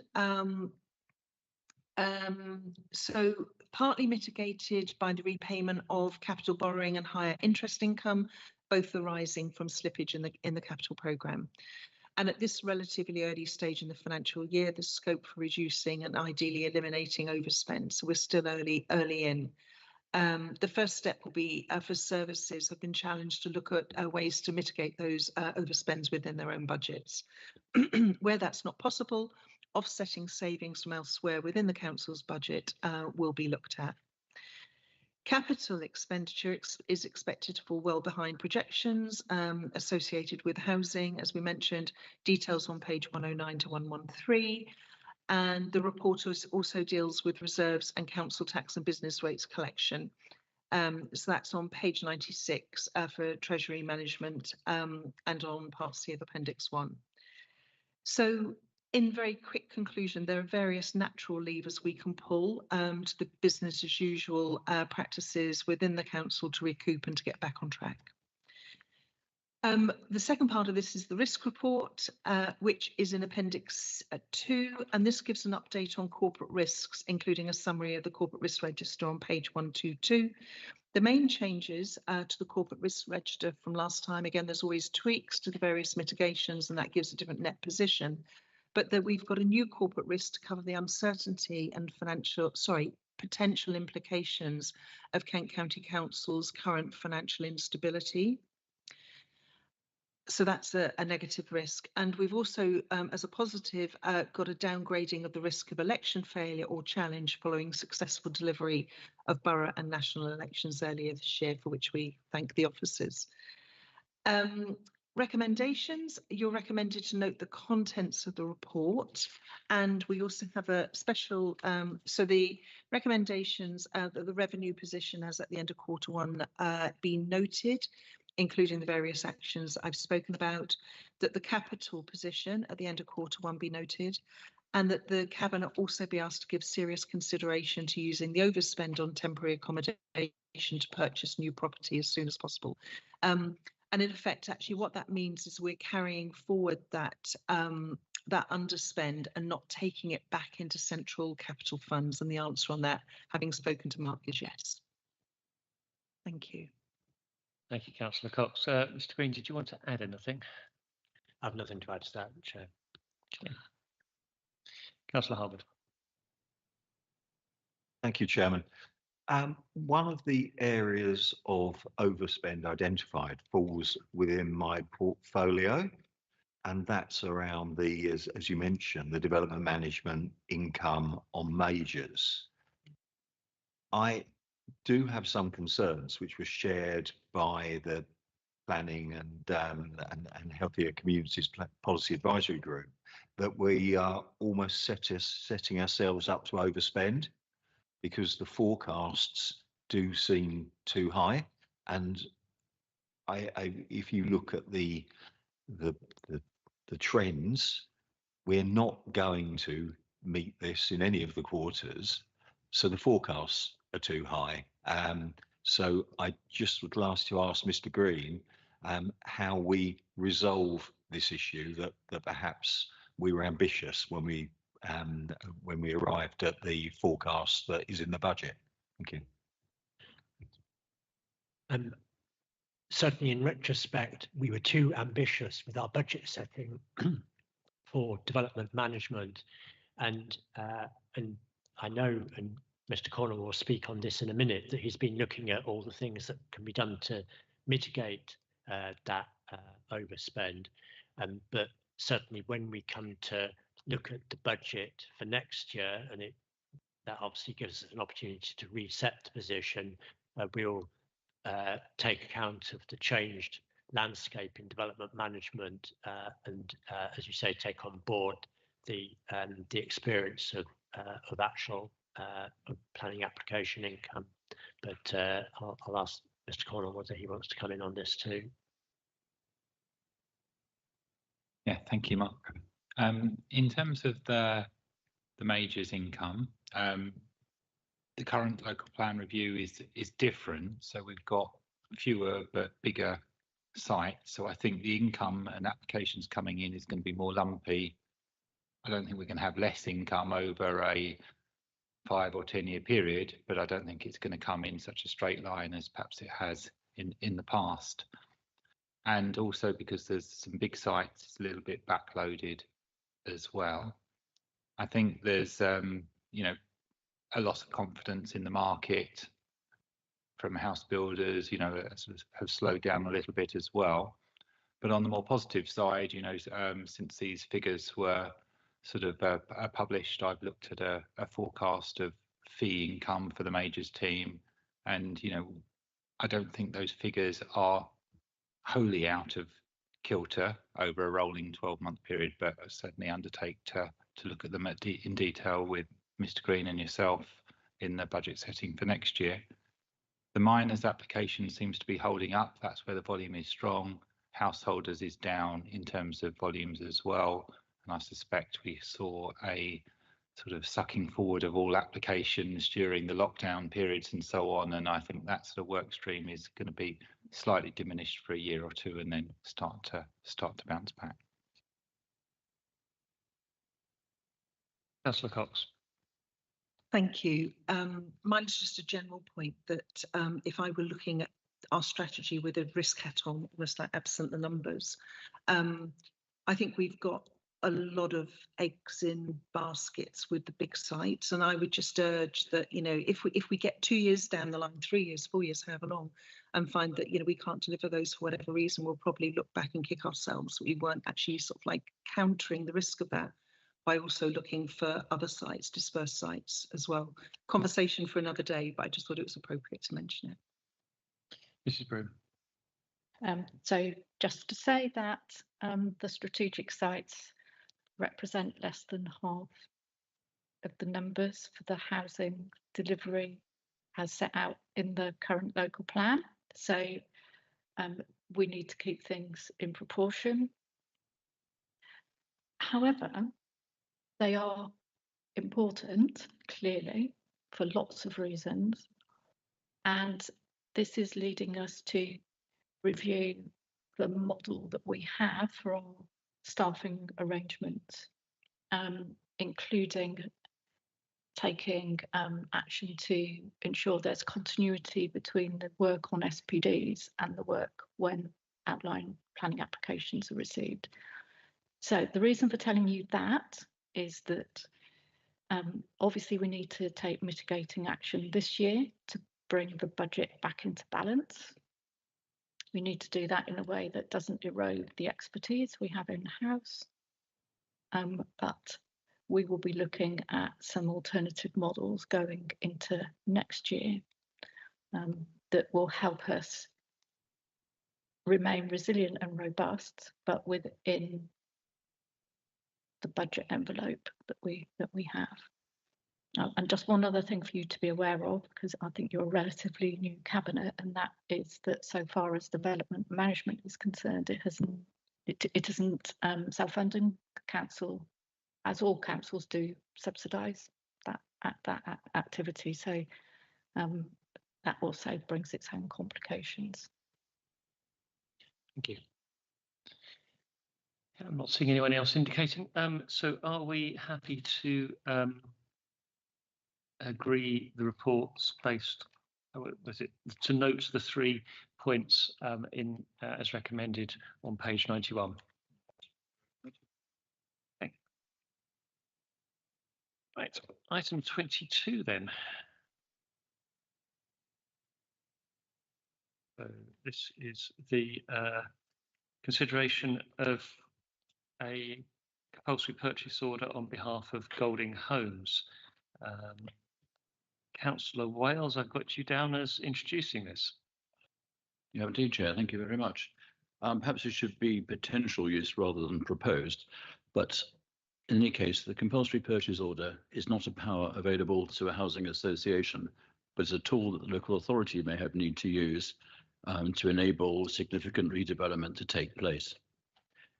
This report is a consideration of whether to recommend the use of a CPO power in favour of the new development at Shepway.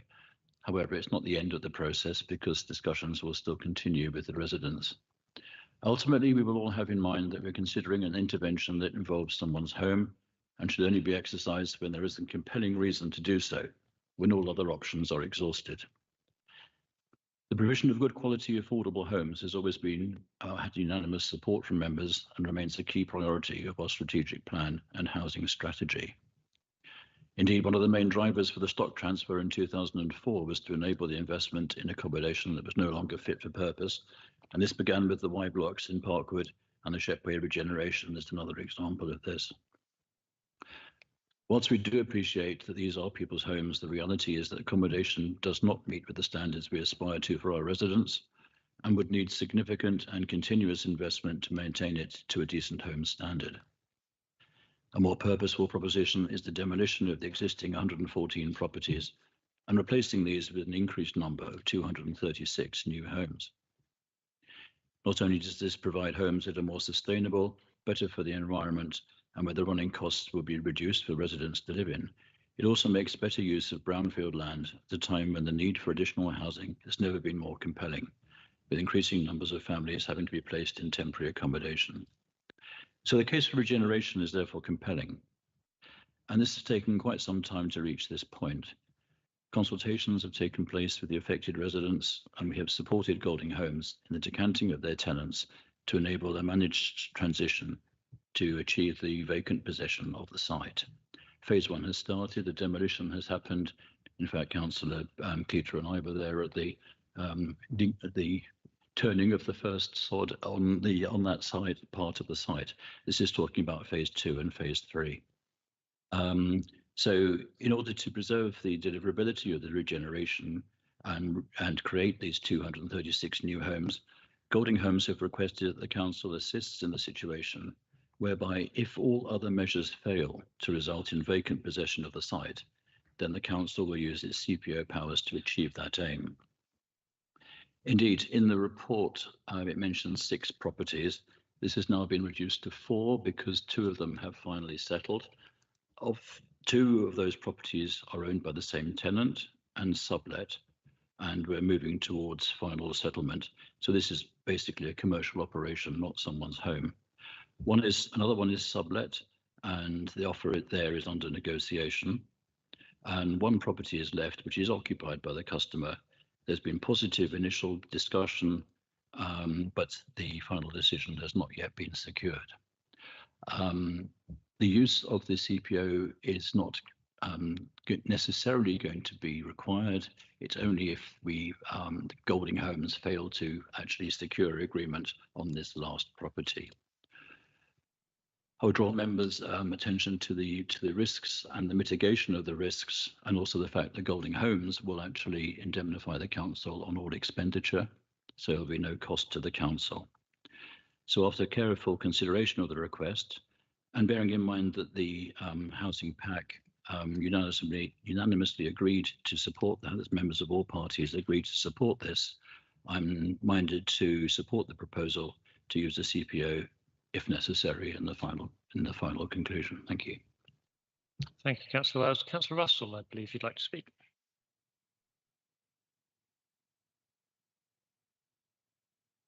Thank you, Chairman. 2.10, a representative from Golding Homes will be attending the meeting, and if members require, will be able to make a presentation.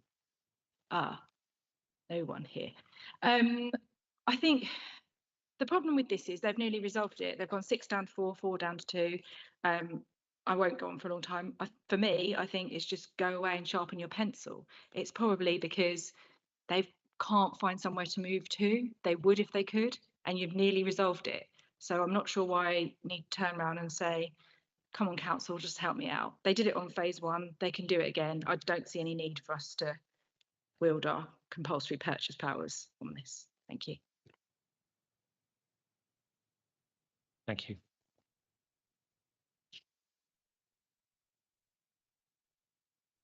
Are there any? Do you want to come back on it? Please do. 2 things. I think that the Golding Homes representative was at the PAC and spoke very cogently about the need for this and the fact that we still had these residents who were not tenants who were holding out for a better offer. We're not necessarily going to be using this. But it's only there in the background to try and focus people's minds on the fact that it may be used in the last resort. phase one was delayed by quite some time because this was not introduced.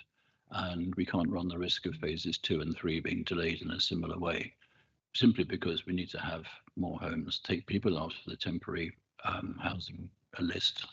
So we can increase the number of properties on this site by almost 100%. So I think we should be going ahead with it. Yes, an additional 122 homes. It's quite compelling. I'm not seeing anyone indicating it's been through PACs. It got good support at the PAC. Councillor English. I mean, all other things being equal, one would hope that taking the power to do a CPO would not be necessary, and hopefully it won't be. But overall, the public interest is overwhelmingly in favour of making the provision if necessary. You know, we have an urgent homelessness crisis in this borough, like many places, and we need to move on to assist those organisations that are trying to resolve. Thank you. So, Councillor Wales, are you proposing the two bits in the recommendations? Would you like to do that? I'm indeed proposing that, Chair. The recommendations. Do I have a seconder? Thank you, Councillor English. Are we agreed? Excellent. Good. Item 23, local development scheme update. Councillor Harwood. Thank you, Chairman. This is a relatively simple one. The council is required to maintain up-to-date local development scheme, or LDS, and the world has moved on, and the timing for the Gypsy and Traveller Development Plan document and adoption of the local plan review needs to be incorporated into the LDS. So there is a recommendation on page 152 that we adopt. Their move. Thank you. I think that's seconded. Karen, Mark, did you want to add anything? No. No, simply. I do note, you know, I really welcome the fact we're going up to the consultation. I think it will be next month, won't it? So that is really welcome, and it's really good to see this this particular DPD moving forward. So thank you. Did you want to come back? That way you're going forward. Only that there was a very good session hosted by the spatial planning team with a number of members and parish councillors representing those parts of the borough which host larger Gypsy and Traveller communities, and that all fed into the process. So thank you. Thank you. Okay, it's been proposed, seconded. In terms of recommendations, I think the recommendation is that it is adopted by the council, so it has to go to a council meeting next week, is it? Next week. Are we agreed? Fantastic. In my papers, agenda item 24 is the supplementary planning documents. Councillor Harwood. Yeah, thank you, Chairman. I'm getting a sense of deja vu here in essentially moving the report as set out, which I think is straightforward and self-explanatory, but a change is required to the membership, the proposed membership of the stakeholder steering group for the Invicta Park, former Lushington estate site, where instead of reading North Ward members at the 1, 2, 3, 4, at the 5th bullet point, it should read Pennington Heath and Ringleston Ward members.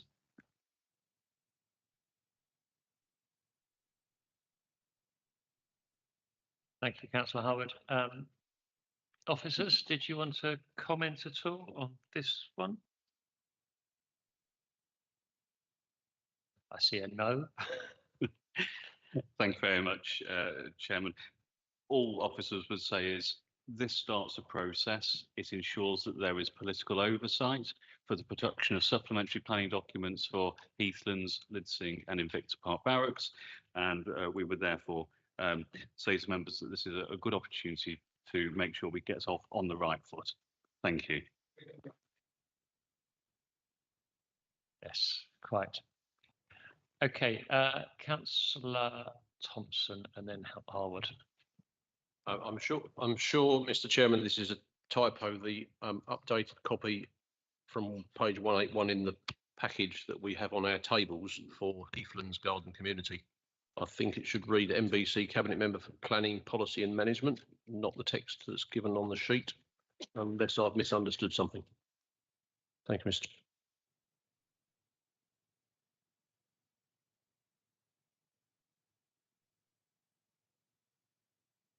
Sure. Can you just point out where you're referring to, Councillor Thompson?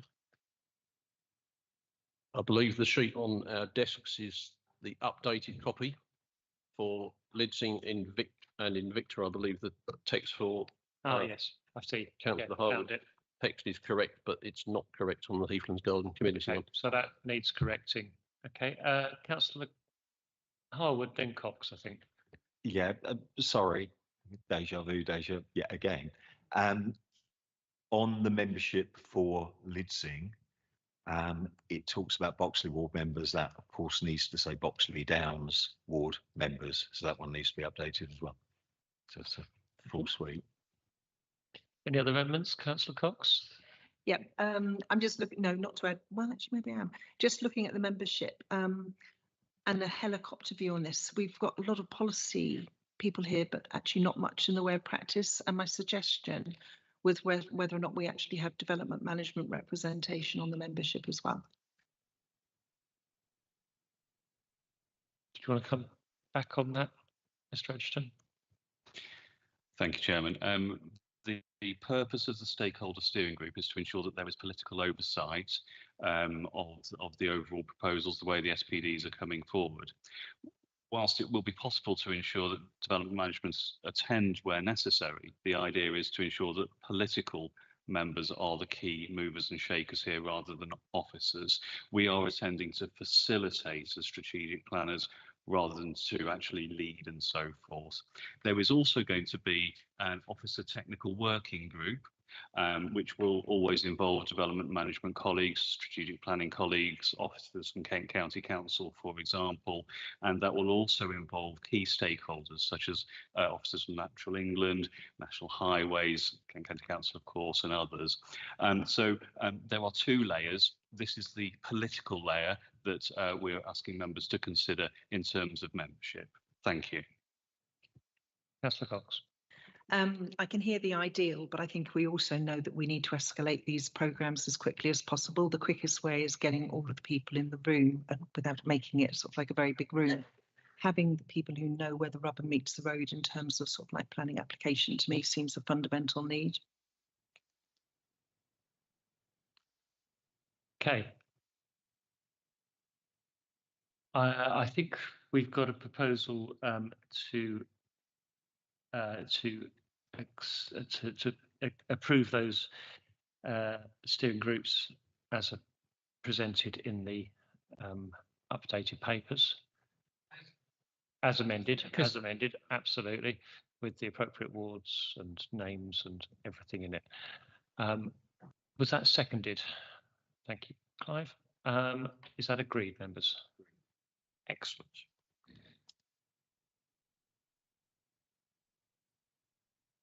Okay, getting there. Item 25, corporate property acquisition. Councillor Cox again. Go on now. Right, so first of all, we have some yellow pages on this, so I'm going to give a very brief overview and then ask if we go into part two. So MBC, the council, has a corporate property acquisition strategy. This paper covers an opportunity to acquire a lease, a commercial lease. I'm just wondering how much further I go. It's interesting as the councillor holds the freehold of the larger site, and this is a lease opportunity in relation to that freehold. So I think at that point I pause, if that's okay. Are we going to part two?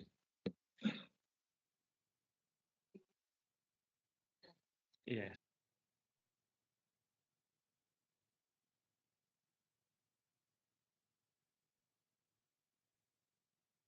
So Councillor Cox, can I check that you want to name the site and talk about the numbers? That's why you want to go into part two. Yeah, and also I wasn't clear who was going to be in the room when we talked about it, but right. We're webcast. So it's the So sensitivity. is it? Can I check? Is it essential that we name the site and talk about the numbers? I think it's essential because there's still some commercial detail to be worked through. I take guidance as well from Mr. Green.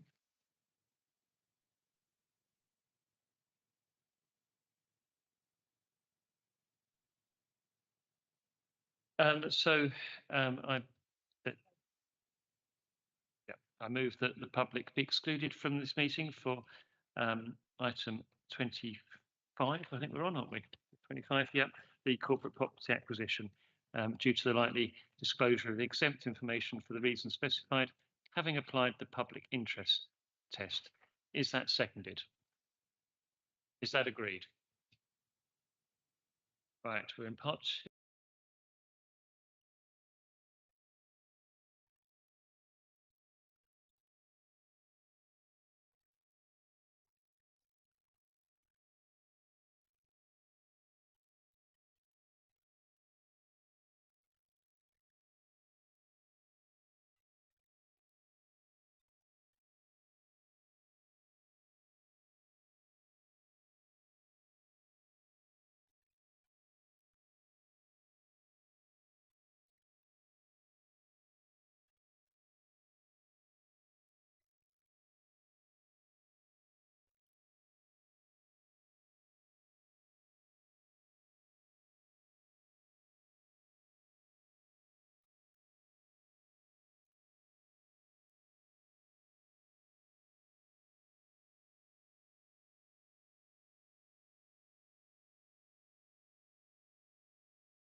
And we're back in the room. Okay, so thank you, councillors. We have got 3 recommendations in the report to purchase agreed for the amount specified in exempt appendix 1, the site shown outlined in red on the attached plan exempt appendix 2. Number 2 is the Director of Finance Resources, etc., is delegated to conclude negotiations. And thirdly, the Director of Finance is delegated to instruct, and so forth. Are we, is there a seconder for that? I'm assuming, Councillor Cox, you're proposing that, so seconded. Are we agreed? Excellent. Good. So, I think that brings us on to item 26, Councillor Wales. Thank you very much, Chair. Items 26 and 27, of which is of carbon copies, but for the sake of the recording, we need to go through both. This item relates to the proposed acquisition of a town centre brownfield site on a baseline position of delivering 20 units with easy access to local transport links and amenities. The report covers the potential acquisition based on delivering 20 flats at affordable rent. Once purchased, officers will seek funding from Homes England via the social housing grant to optimise typologies and tenures in conjunction with the portfolio holder. It is noted that a scheme of all houses will be more desirable to meet the demand for affordable homes, but may provide slightly lower levels of return for the council compared to an all-flatted scheme. There are various considerations in there, and I'm minded to be recommending that the mix should be of houses rather than flats, but we'll see what comes when the grants are all in. The site does not currently have a planning consent, but post-acquisition proposals will be worked up and submitted based on this report. The development will provide car parking and bicycle storage in accordance with local policy and guidance, and dwellings will be built to nationally described space standards. BNG levels of a minimum 20% will be achieved. So this proposed acquisition provides Maidstone Borough Council with a good opportunity to deliver much needed high quality affordable housing in a town centre location, regenerating an otherwise derelict brownfield site. With the consent of colleagues on my right, I'm not proposing to go into part 2, but if they wish to force the issue, then we will. And I support there are six recommendations to You're proposing those, are you? I'm proposing those 6. Excellent. Any comments from officers on this? No. Obviously, it's been through packs with significant debate. Any comments from the Cabinet, or the members of the Cabinet? Can't see anyone indicating. So, isn't it? So I'll second your motion. Thank you. Are we agreed per the papers? Fantastic. Item 27. The carbon copy, please, Simon. Talking about deja vu, but I suppose this is for the recording. So this item relates to the proposed acquisition of a town centre brownfield site, which lies within the urban boundary of Maidstone and is considered to be a sustainable location with easy access to local transport links and amenities. The site does not have planning permission and will therefore be purchased without planning consent, but it will form a larger land assembly project merging with a site already purchased by Maidstone Borough Council. I think this is the exciting bit about this one. The report covers the acquisition based on delivering 30 flats and 1 4-bedroomed house at affordable rent. Once purchased, officers will seek funding from Homes England via the social housing grant to optimise typologies and tenures in conjunction with the portfolio holder. It is noted that a scheme with some, if not all, houses will be preferable, mostly because of the nature of the site, but also noted that this type of scheme may provide slightly lower levels of return for the council. I think the important thing in this is that the council is not looking at it as a money-making venture, but providing the right sort of housing in the right place.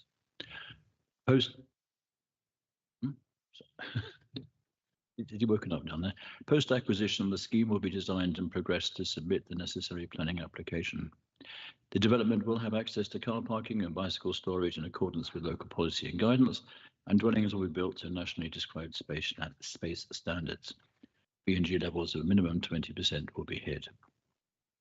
So this proposed acquisition provides Maidstone Borough Council with a good opportunity to deliver much needed high quality living accommodation in a town centre location regenerating an otherwise derelict brownfield site. The Land Assembly will also allow vast improvement of the street scene in the location, and I'm happy to propose the 6 items. Also note that there were members who wanted to speak on this, but they seem to have disappeared. Oh well. But thank you, Councillor Wales. I'm happy to second that. Mr. Green, I'm assuming you don't want to add? No? Is there anything from any of the members? No. So in that case, are we agreed? Brilliant. And item 28 we've already covered under item 12 or something, so that's through. And then I think that we're done. I now declare this meeting closed.